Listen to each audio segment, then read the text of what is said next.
नमस्कार मित्रों, apex classes के डिजिटल प्लेटफॉर्म पर आप सभी लोगों का हार्दिक स्वागत है।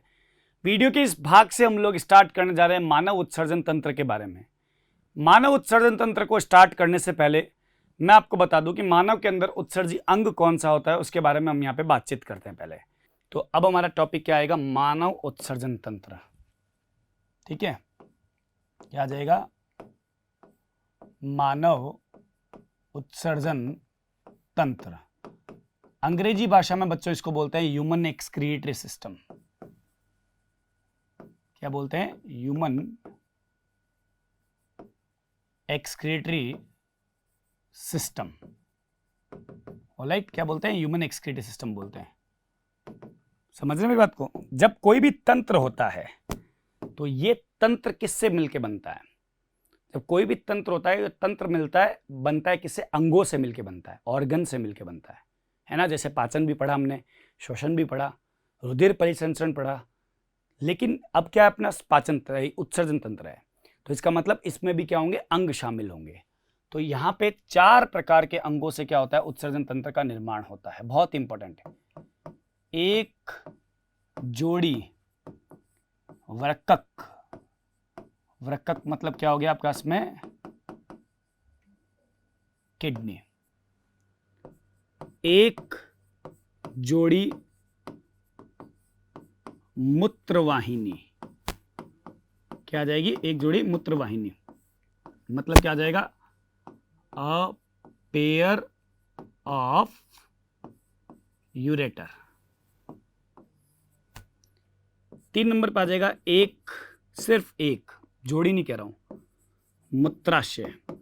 अंग्रेजी नाम भी याद रखिएगा इनके, अ यूरिनरी ब्लैडर। ऑलराइट। 4 नंबर पे आता है एक मूत्र मार्ग, अ यूरेथ्रा। ये आपके पास में क्या रहेंगे? 4 आपके पास में मुख्य रूप से उत्सर्जित तंत्र के अंगों के बारे में रहेगा, है ना, कि उत्सर्जी अंग कौन कौन से होते हैं, उनके बारे में मैंने आपको जानकारी दी है। अब हमको यहाँ पे इस वीडियो में केवल और केवल किडनी की अपन को क्या करनी है? बाह्य संरचना के बारे में स्टडी करना है कि किडनी में क्या रहता है आपके पास में, उसके बारे में हम अध्ययन करना चाहेंगे। समझ रहे हैं मेरी बात को? तो सबसे पहले किडनी का पोजीशन क्या रहता है, उसके बारे में हमको बात करना है। तो यहाँ पे सबसे पहले नंबर पे ही मैं शुरुआत करता हूँ, इधर ही लिख देता हूँ, यहाँ से पढ़ लेते हैं भली। अच्छा, यहाँ हेडिंग लगा है तो हम यहाँ से पढ़ लेते हैं, कोई तकलीफ नहीं है अपने को। क्या आ जाएगा? किडनी। किडनी किडनी यानी कि हिंदी में क्या कहते हैं बेटा? वृक्क। एक जोड़ी किडनी, मेटानेफ्रिक किडनी कहाँ उपस्थित होती है? सबसे पहले इसका लोकेशन में यहाँ पे लिख रहा हूँ कहाँ पे उपस्थित होती है, फिर मैं उसको समझाता भी हूँ। ठीक है, तो एक जोड़ी वृक्क उदरीय गुहा में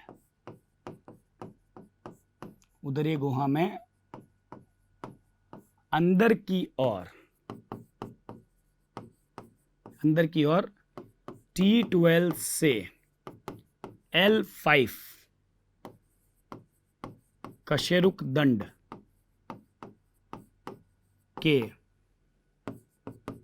स्तर पर या स्तर में स्थित होती है। अब टास्क आता है ये T12 से L5 क्या है सर? हमको ये नहीं पता। बिल्कुल मैं जानता हूं आपको नहीं पता है। सबसे पहली बात समझिए, कशेरुक दंड क्या होती है? जो रीढ़ की हड्डी होती है उसको कशेरुक दंड कहते हैं। और इस हड्डी में बहुत सारी हड्डियां होती है, आपको पता है, एक नहीं होती, बहुत टुकड़े होते हैं। आपको दिखता होगा पीछे, आपने महसूस भी किया होगा, रीढ़ की हड्डी में टुकड़े हैं। ये रीढ़ की हड्डी जो होती है वो किसके आजू बाजू में रहती है? इसके बीच में रहता है मेरुरज्जु। जैसे अगर ये मेरुरज्जु है तो इसके आजू बाजू में कौन रहेगा? रीढ़ की हड्डी रहेगी। क्या रहेगी? रीढ़ की हड्डी। ठीक है, तो रीढ़ की हड्डी जो होती है वो 26 होती है। कितनी होती है? 26 होती है। 26 हड्डियों में आपके पास में 5 प्रकार की हड्डियां होती है। कैसी होती है? 5 प्रकार की। थोड़ा सा जानकारी दे देता हूं आप लोगों को। अच्छा चलिए यूं ही बता देता हूं आपको, क्योंकि ये कंकाल तंत्र में तो आएगा ही आपके पास में। तो क्या होता है? रीढ़ की हड्डी में टोटल कितनी हड्डियां होती है? 26 हड्डियां होती है। ठीक है, उन 26 हड्डियों में 5 प्रकार की हड्डियां रहती है। संख्याएं अलग अलग रहेगी लेकिन 5 प्रकार की रहेगी।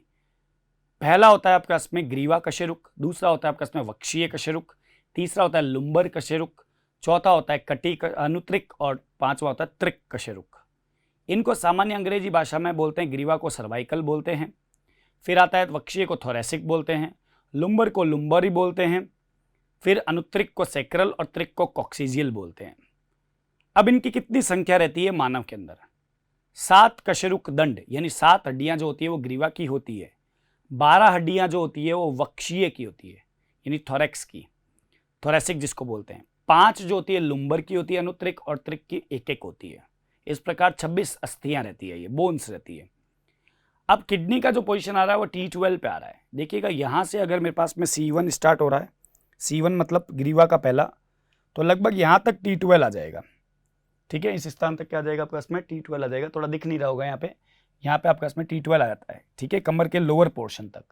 तो T12 जहां से स्टार्ट हो रहा है, T12 के बाद आता है L1, L2, L3। T मतलब थोरेक्स, थोरेक्स मतलब वक्षीय, वक्षीय कितनी होती है? 12 होती है। और L1, L2, L3, L4, L5 5 होती है लंबर की। तो उसके तीसरे नंबर पोजीशन तक, मतलब T12 से शुरुआत करो और L3 तक जाना है, उस लेवल तक उदरीय गुहा के अंदर क्या स्थित रहती है आपके पास में? किडनी स्थित रहती है। ये इसका पोजीशन है, आपको पोजीशन बहुत अच्छे से दिमाग में रखना है बच्चे। ठीक है ना, याद रखिएगा इस चीज़ को। सबसे इंपॉर्टेंट चीज़ बताइए आपको मैंने, इसका लोकेशन। दूसरी चीज़ मैं आपको किडनी के बारे में बताना चाह रहा हूँ, वो आप लोग अच्छे तरीके से देखिएगा। जो राइट वाली किडनी होती है बेटा, वो थोड़ी सी क्या होती है? नीचे होती है, और लेफ्ट वाली क्या होती है? ऊपर होती है। क्यों होती है? क्योंकि राइट वाली किडनी जो होती है उसके ऊपर उदरीय गुहा का सबसे बड़ा अंग यकृत होता है, वो वहां पे जाके टकरता है।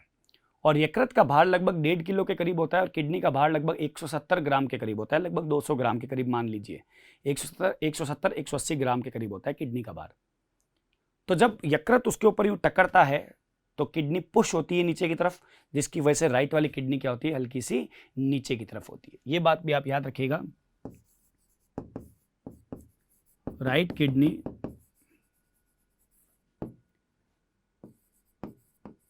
थोड़ी सी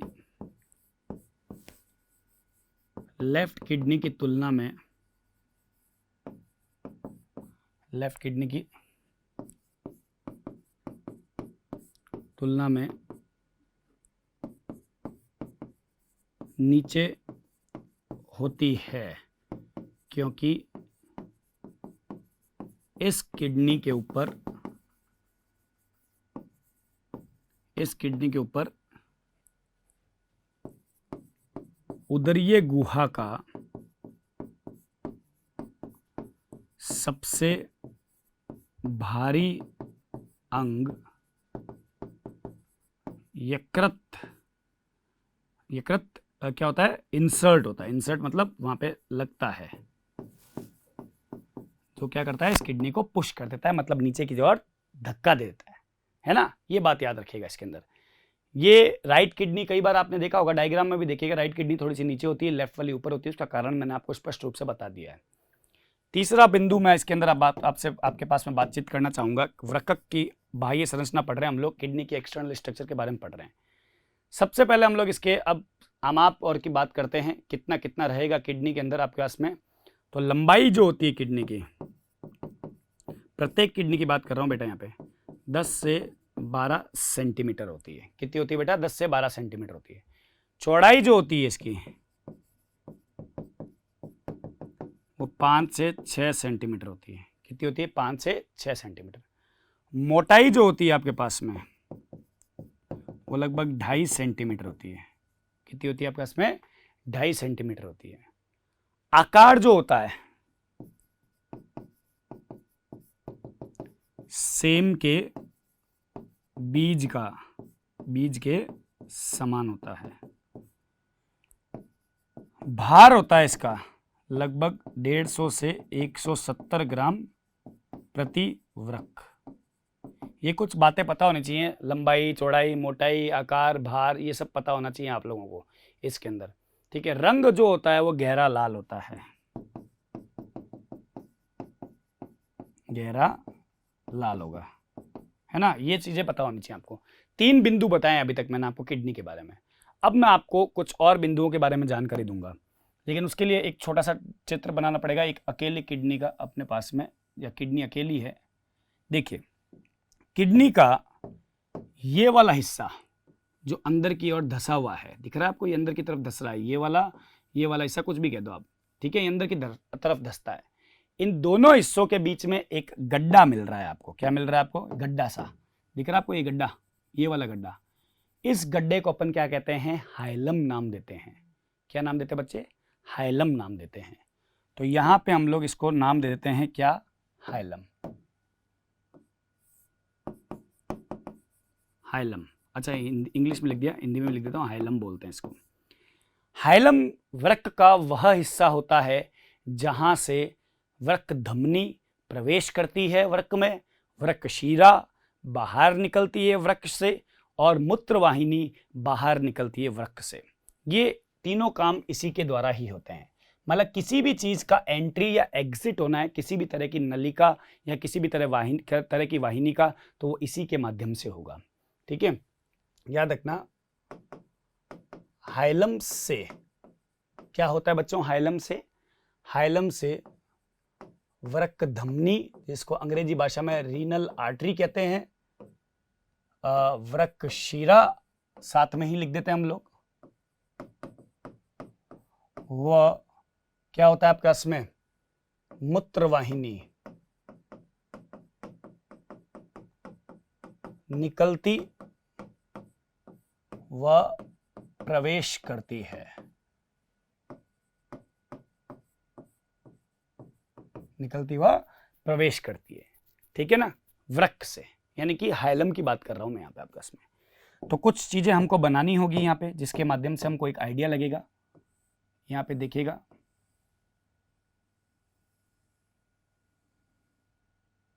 ठीक है, ये हम क्या कर देते हैं? एक वृक्क धमनी बना देते हैं।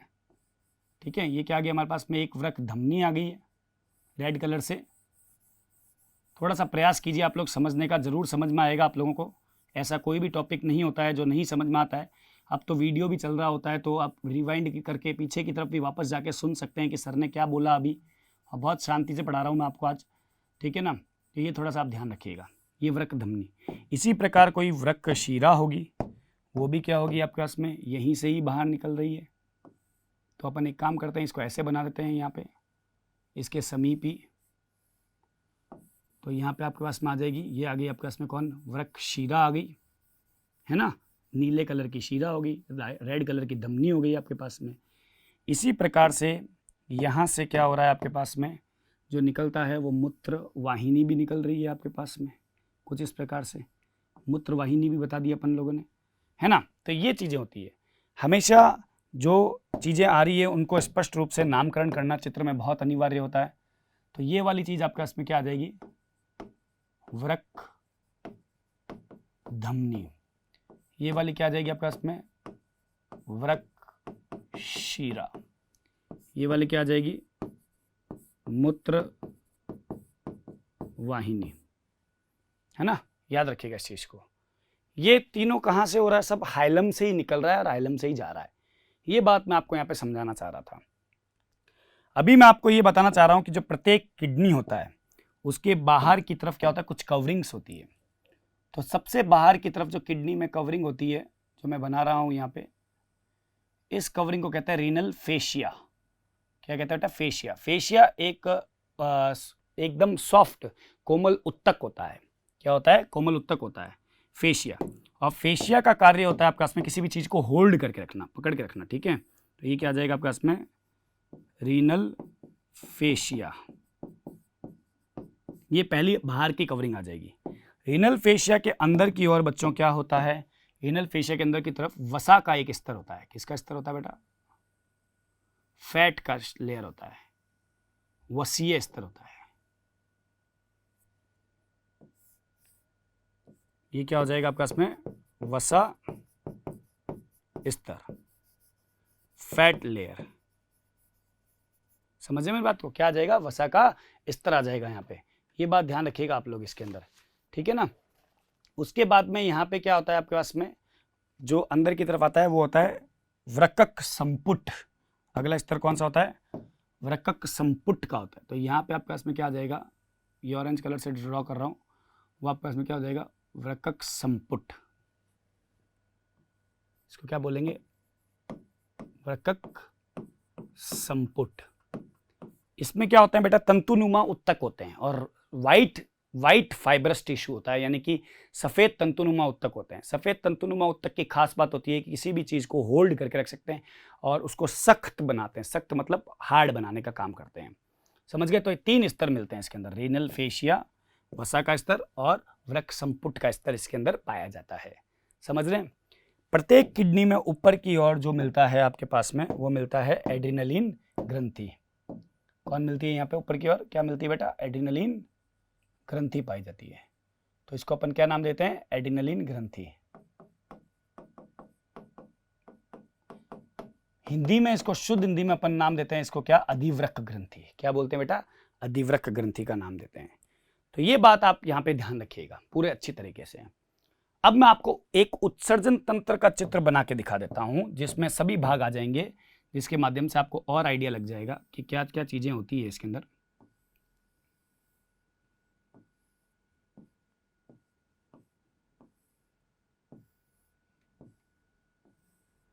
दिखेगा बहुत ही स्पष्ट रूप से।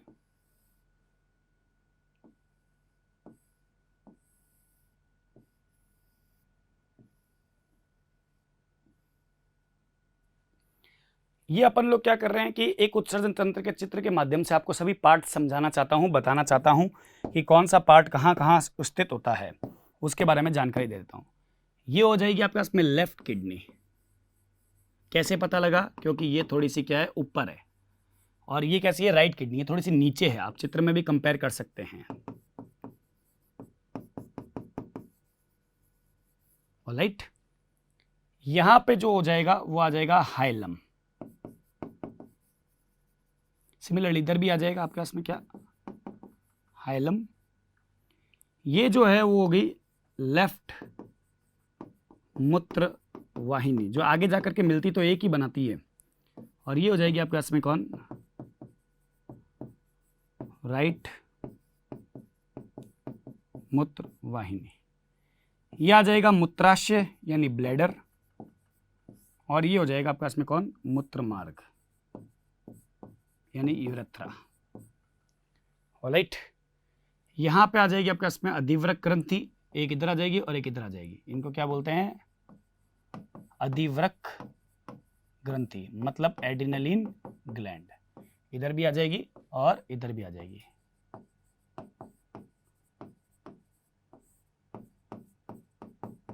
अधिवृक्क ग्रंथि। समझे मेरी बात को? अब 2 मुख्य रूप से इसमें एक चीज बताना चाहता हूं आप लोगों को, जो बेहद इंपॉर्टेंट है। मूत्र मार्ग में 2 क्या होता है आपके पास में?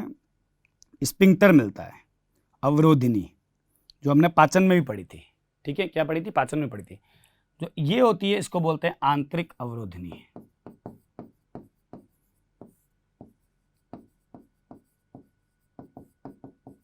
और ये होती है, इसको बोलते हैं क्या? बाह्य अवरोधिनी। अब इनका क्या कार्य रहता है? किस चीज को रोकती है? क्या ये आपके पास में जो होती है वॉलेंट्री होती है, यानी ऐच्छिक होती है, अनैच्छिक होती है? ये सब तो जानकारी हमारे पास में सीक्रेट है। सीक्रेट का मतलब इसके लिए आपको आगे देखना पड़ेगा। तो ये जो मैंने आपको बताया है पूर्ण रूप से, ये मैंने सिर्फ आपको किडनी की बाह्य संरचना के बारे में बताया, और सिर्फ किडनी की संरचना के बारे में बताया। देखिए, अगर मैं आपके पास में बात करूं तो यहाँ पे मेरे पास में 3-4 चीजें होती है। इसमें अपन अभी किडनी के ऊपर चल रहे हैं, और किडनी में भी मैंने सिर्फ और सिर्फ बाह्य संरचना के बारे में बातचीत की है इस वीडियो के अंदर।